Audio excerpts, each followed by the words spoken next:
आज की हमारी वीडियो राजू नाम के एक लड़के पर आधारित है जिसके साथ कुछ ऐसा हुआ जिसे सुनकर आप भी यह सोचोगे क्या सच में ऐसा भी हो सकता है। आगे की कहानी राजू के पॉइंट ऑफ व्यू के जरिए ही हम सुनेंगे। मैं राजू एक साधारण गांव में पला बढ़ा। मेरा जीवन हमेशा सामान्य था। कच्चे रास्ते, हरे भरे खेत और एक साधारण जीवन। मेरे माता पिता किसान थे और वे चाहते थे कि मैं पढ़ लिख कर बड़ा आदमी बनूं। इसी कारण मुझे गांव से शहर भेजा गया ताकि मैं एक अच्छे कॉलेज में पढ़ाई कर सकूं। शहर की जिंदगी के बारे में बहुत सुना था। ऊंची ऊंची इमारतें और चमकती सड़कों की कहानियां। जब मैं गांव से निकला तो मन में कई ख्वाब थे, लेकिन मैं यह नहीं जानता था कि मेरी जिंदगी जल्द ही एक ऐसे डरावने सफर में बदलने वाली है जिसे मैं कभी भूल नहीं पाऊंगा। शहर में पहला दिन काफ़ी अच्छा गुजरा। कॉलेज का माहौल, नए दोस्त और मेरी नई जिंदगी का सपना। शाम को मैं अपने छोटे से कमरे में लेटा हुआ था। मैंने जो कमरा किराए पर लिया था, कमरा छोटा था लेकिन मेरे लिए काफ़ी था। थकान के कारण मैं बिस्तर पर लेटते ही सो गया। लेकिन उस रात पहली बार कुछ अजीब हुआ। मुझे ऐसा महसूस हुआ जैसे मेरे कमरे में कोई है। नींद में ही मैंने आंखें खोली और छत की तरफ देखा। वहाँ अंधेरा था, गहरा और ठंडा अंधेरा। अचानक मुझे लगा कि कोई मेरे पास खड़ा है। मैंने जल्दी ही बत्ती जलाई, लेकिन कमरे में कोई नहीं था। मेरे दिल की धड़कन तेज हो गई। मैंने इसे अपनी थकान समझकर नज़रअंदाज किया और वापस सो गया। इसके बाद रोज़ हर रात ऐसा होने लगा। हर रात मुझे महसूस होता जैसे मेरे पास कोई खड़ा है, मुझे देख रहा है। कुछ दिन बाद ये एहसास और भी भयानक हो गया। एक रात जब मैं सोने की कोशिश कर रहा था तो मैंने बिस्तर के पास कुछ हलचल महसूस की। मैं धीरे धीरे बैठा और तभी मैंने उसे देखा। एक काली छाया मेरे बिस्तर के पास खड़ी थी। उसकी लाल जलती आंखें मुझे घूर रही थी। मैं चीखना चाहता था लेकिन मेरे गले से कोई आवाज़ नहीं निकल रही थी। मैं पूरी तरह से जम गया था। मेरी सांसें तेज हो रही थी। दिल मानो मेरे सीने से बाहर निकलने की कोशिश कर रहा हो। उस पल मुझे यकीन हो गया था कि यह कोई सामान्य घटना नहीं थी, कुछ भयानक था, बहुत ही डरावना। जब मैं गांव में था तो वहाँ के बुजुर्ग अक्सर काले जादू की कहानियाँ सुनाया करते थे। गांव में एक तांत्रिक था जिसका नाम भैरव था। वह गांव के बाहर रहता था और लोग उससे बहुत डरते थे। उसकी काली विद्या की कहानियाँ पूरे गांव में फैली थी। कहा जाता था कि भैरव जिसे श्राप देता उसकी जिंदगी नरक बन जाती। मुझे याद है मेरी दादी अक्सर कहा करती थी कि भैरव से दूर रहो। मुझे लगा कि यह सिर्फ किस्से कहानियाँ थी, लेकिन अब मुझे समझ में आने लगा कि कुछ तो था जो मुझे इस अजीब घटना से जोड़ रहा था। इन अजीब घटनाओं के बाद मेरा जीवन असामान्य हो गया। मैं पढ़ाई पर ध्यान नहीं दे पा रहा था। हर वक्त मुझे ऐसा लगता था कि कोई मुझे देख रहा है। दिन में भी मैं अकेला होता तो मुझे वह काली छाया दिखाई देती। वह मेरे सामने नहीं आती लेकिन दूर से ही मुझे घूरती रहती। मैं जैसे जैसे उसकी ओर देखता वह गायब हो जाती। एक रात तो हद ही हो गई। मैं सो रहा था जब अचानक मुझे ऐसा लगा कि कोई मेरे सीने पर बैठा हुआ है। मेरी सांसें रुकने लगी। मैंने आंखें खोली लेकिन कुछ दिखाई नहीं दिया। मैं हिल भी नहीं पा रहा था। ऐसा लग रहा था जैसे किसी अदृश्य शक्ति ने मुझे पकड़ रखा हो। मेरी जान निकलने ही वाली थी। फिर अचानक जैसे वह बोझ हट गया और मैं जोर से चीख पड़ा। मेरा रूममेट जो दूसरे कमरे में था वह दौड़ कर आया। उसने देखा कि मैं पसीने से तरबतर था और बुरी तरह से कांप रहा था। मैंने उसे कुछ नहीं कहा। मुझे पता था कि वह मेरी बातों पर भरोसा नहीं करेगा। शायद वह मुझे पागल समझ लेगा। कुछ दिनों बाद मुझे गांव से खबर मिली। मेरे एक दोस्त ने बताया कि तांत्रिक भैरव ने मेरे परिवार से बदला लेने के लिए मुझ पर काला जादू कर दिया है। मेरे परिवार ने एक बार भैरव की मदद लेने से इनकार कर दिया था और वह तभी से हमारे परिवार से नाराज था। भैरव ने मुझे इस शहर में भी नहीं छोड़ा था। वह चाहता था कि मैं बर्बाद हो जाऊं और उसने काले जादू से मेरी आत्मा को जकड़ने की कोशिश की थी। अब मुझे सब समझ में आने लगा। यह कोई मानसिक बीमारी नहीं थी, वह डर, यह सब भैरव की चालें थी। मैंने यह बात अपने दोस्तों से छिपा कर रखी, लेकिन मैं अंदर से टूट रहा था। हर रात मैं डर के साए में सोता और हर सुबह मेरे शरीर की, मन की हालत और भी खराब हो जाती। मैं अब इससे बाहर निकलना चाहता था। मुझे पता था कि इस डरावनी छाया से बचने के लिए मुझे किसी की मदद लेनी पड़ेगी। इसीलिए मैं शहर के एक तांत्रिक के पास गया, जिसके बारे में सुना था कि वह काले जादू को तोड़ सकता है। जब मैं उससे मिला तो उसने मेरी हालत देखकर तुरंत पहचान लिया कि मुझ पर काले जादू का असर है। उसने मुझे बताया कि भैरव ने मेरे ऊपर तांत्रिक बंधन किया था। यह एक ऐसा अनुष्ठान था जिससे व्यक्ति की आत्मा को धीरे धीरे काले जादू से बांधा जाता है। अगर इसे समय पर रोका नहीं गया तो मेरी जान भी जा सकती थी। तांत्रिक ने कहा कि इस जादू को तोड़ने के लिए मुझे एक विशेष अनुष्ठान करना होगा। उस तांत्रिक ने मुझे एक रात बताए हुए समय पर आने को कहा। यह अनुष्ठान रात के 12 बजे शुरू होना था और उस समय मुझे पूरी तरह से तैयार रहना था। मैं डर के बावजूद वहां गया, क्योंकि अब मेरे पास कोई और रास्ता नहीं था। रात का समय था, चारों ओर सन्नाटा। तांत्रिक ने कुछ मंत्र पढ़े और मुझे एक विशेष गोले के अंदर बैठने के लिए कहा। उसने मुझे चेतावनी दी कि अनुष्ठान के दौरान भैरव की शक्तियां मुझे रोकने की कोशिश करेगी, लेकिन मुझे डरना नहीं चाहिए। जैसे ही अनुष्ठान शुरू हुआ, मुझे तुरंत वही काली छाया दिखने लगी। अब वह और भी भयानक लग रही थी। उसकी लाल आंखें और भी जलती हुई प्रतीत हो रही थी और उसका शरीर अब पहले से भी बड़ा और डरावना था। वह मेरे करीब आने लगी, लेकिन मैं गोले के अंदर था और तांत्रिक मंत्र पढ़ रहा था। उस छाया ने मुझे घूरते हुए एक भयानक चीख निकाली जो मेरे कानों को फाड़ने वाली थी। मुझे लगा कि मेरी आत्मा उस चीख से कांप उठी थी। मेरा शरीर जैसे जवाब देने लगा। मुझे लग रहा था कि अब मेरा अंत आ चुका है, लेकिन तभी तांत्रिक ने जोर से मंत्रों का उच्चारण किया और वह छाया अचानक हवा में विलीन हो गई।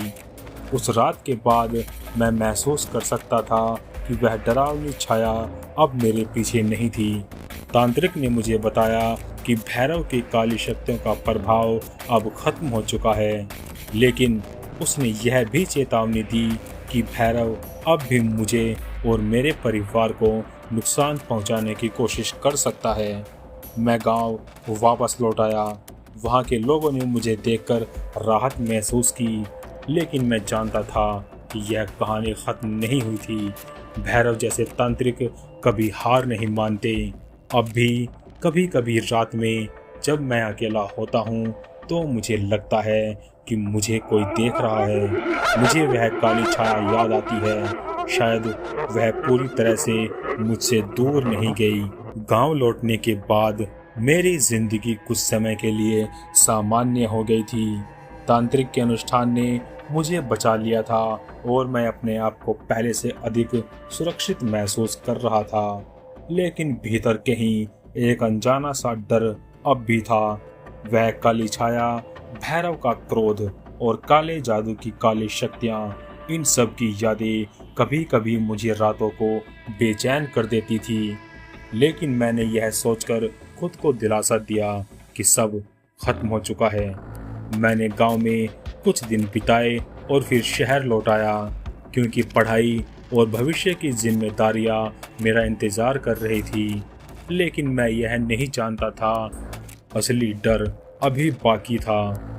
शहर वापस लौटने के कुछ ही दिनों बाद मुझे फिर से वही अजीब घटनाएं महसूस होने लगी।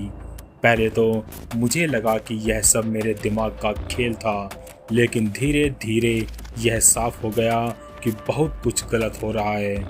एक रात जब मैं अपने कमरे में पढ़ाई कर रहा था, मुझे फिर से वही ठंडी हवा का झोंका महसूस हुआ। खिड़कियां बंद थी और कमरे में हवा का कोई रास्ता नहीं था। मैं कुछ समय तक नज़रअंदाज करता रहा, लेकिन फिर मेरी किताब के पन्ने अपने आप पलटने लगे। मैंने झट से किताब बंद कर दी और खुद को यह समझाया कि यह सिर्फ मेरा वहम है। लेकिन अगले ही पल कमरे की बत्ती तेजी से जलने बुझने लगी। मैं घबरा गया। यह वही अनुभव था जो मैंने पहले किया था, जब भैरव का जादू मेरे जीवन को प्रभावित कर रहा था। मेरे पूरे शरीर में सिहरन दौड़ गई और मुझे समझ नहीं आ रहा था कि मैं क्या करूं। कुछ ही दिन बाद मुझे एक फ़ोन आया। यह गांव से मेरा दोस्त मोहन था। उसकी आवाज़ घबराई हुई थी। उसने बताया कि गांव में अजीब घटनाएं फिर से शुरू हो गई है। लोग कह रहे थे कि भैरव ने फिर से किसी बड़े अनुष्ठान की तैयारी शुरू कर दी। उसने मुझे साफ साफ कहा, राजू, भैरव तुझसे बदला लेना चाहता है। उसने तुझ पर फिर से नज़र गड़ा दी है। मेरा दिल धड़कने लगा। क्या यह सच में हो सकता है? मैंने सोचा था कि भैरव की शक्तियों को तांत्रिक के अनुष्ठान में ख़त्म कर दिया, लेकिन अब मुझे एहसास हो रहा था कि यह सिर्फ एक अस्थायी राहत थी। भैरव अब भी ताकतवर था और उसने मुझे फिर से निशाना बनाया था। डर अब फिर से मेरी ज़िंदगी में लौट आया। हर रात मुझे अजीब आवाज़ें सुनाई देने लगी। कभी दरवाजे पर खटखट की आवाज़ आती, कभी खिड़की पर किसी के दस्तक देने की। मैं हर बार उठकर देखता, लेकिन वहाँ कोई नहीं होता। लेकिन मैं जानता था कि यह भैरव का ही काम है। एक रात जब मैं सोने की कोशिश कर रहा था, मुझे बिस्तर के नीचे से किसी के घिसटने की आवाज़ आई। मेरी हिम्मत नहीं हुई नीचे देखने की, लेकिन दिल की धड़कनें इतनी तेज हो गई थी कि मुझे लग रहा था जैसे दिल फट जाएगा। मैंने रजाई में मुंह छिपा लिया और किसी तरह रात बिताई। लेकिन अगली सुबह जब मैं उठा तो कमरे की दीवारों पर कुछ अजीब चिन्ह बने हुए थे। यह किसी भाषा के प्रतीक नहीं थे, बल्कि जैसे किसी ने जानबूझकर कुछ जादुई चिन्ह बनाए हों। मुझे याद आया कि तांत्रिक ने कहा था कि भैरव अपने जादू से ऐसे चिन्ह बनाता है ताकि वह उस जगह को अपनी शक्ति के घेरे में ले सके। अब मुझे यकीन हो गया था कि भैरव ने अपना खेल फिर से शुरू कर दिया। मुझे दोबारा तांत्रिक की ज़रूरत थी, लेकिन इस बार मैं डर रहा था कि क्या तांत्रिक फिर से भैरव की शक्तियों को रोक पाएगा।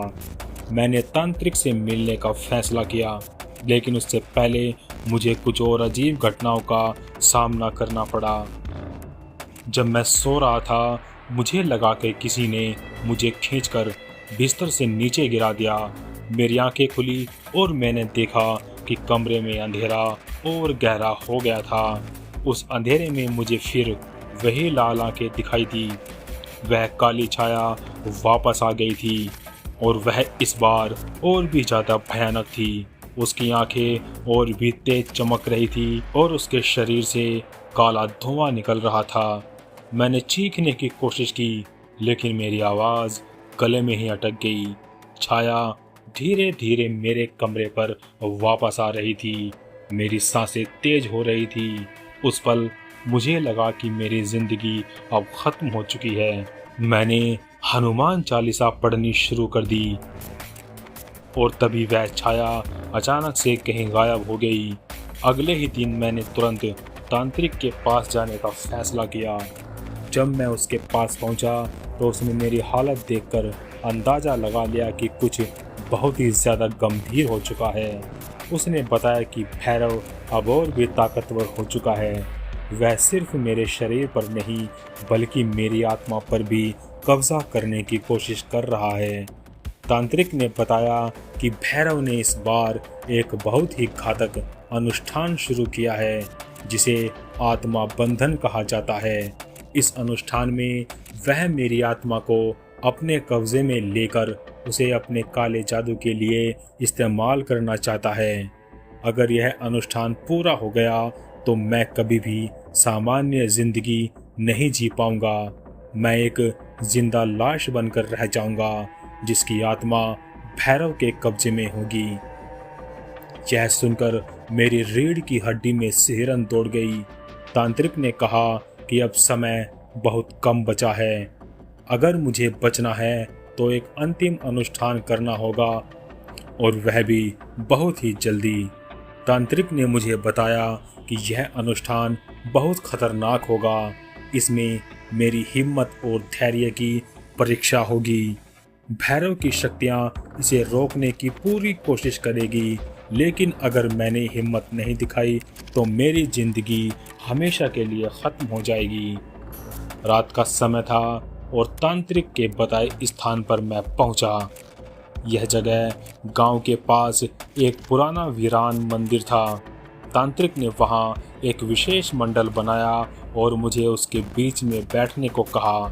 चारों ओर अंधेरा था, सिर्फ मोमबत्तियां जल रही थी। तांत्रिक ने मंत्रों का जाप शुरू किया और तभी ठंडी हवा ने हमें घेर लिया। अचानक मुझे चारों ओर से अजीब आवाज़ें सुनाई देने लगी, मानो सैकड़ों लोग एक साथ चीख रहे हो। मेरे कानों में वो चीखें गूंज रही थी और मेरा दिल तेजी से धड़कने लगा। फिर वही काली छाया प्रकट हुई। इस बार उसकी उपस्थिति और भी डरावनी थी। उसने मंदिर के और उसकी लाल आंखें सीधा मुझे ही घूर रही थी।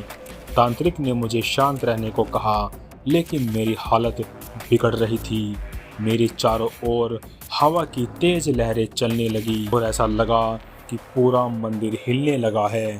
तांत्रिक ने मंत्रों का उच्चारण तेज कर दिया और मैं अपनी पूरी ताकत जुटाकर शांत रहने की कोशिश कर रहा था। छाया अब मंडल के पास आ गई थी। जैसे ही उसने अंदर घुसने की कोशिश की, तांत्रिक के मंत्रों की शक्ति से वह पीछे हटने लगी। उसकी चीखें अब और भी तेज हो गई थी। मैंने अपने दिल को मजबूत किया और तांत्रिक के साथ मंत्रों का जाप करने लगा। धीरे धीरे वह छाया धुंधली पड़ने लगी। उसकी चीखें कम होती गई। आखिरकार वह गायब हो गई और मंदिर में शांति छा गई। उस रात के बाद मैंने महसूस किया कि भैरव की शक्तियाँ अब कमज़ोर हो चुकी है।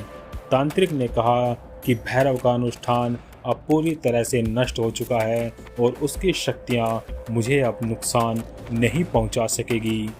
मैंने राहत की सांस ली, लेकिन अंदर कहीं एक डर अब भी था।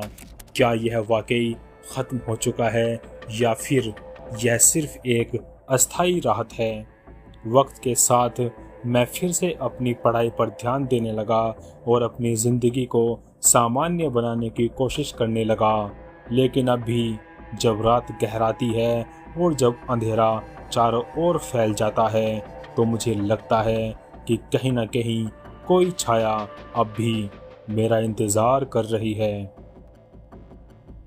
आज की हमारी इस हॉरर वीडियो में इतना ही।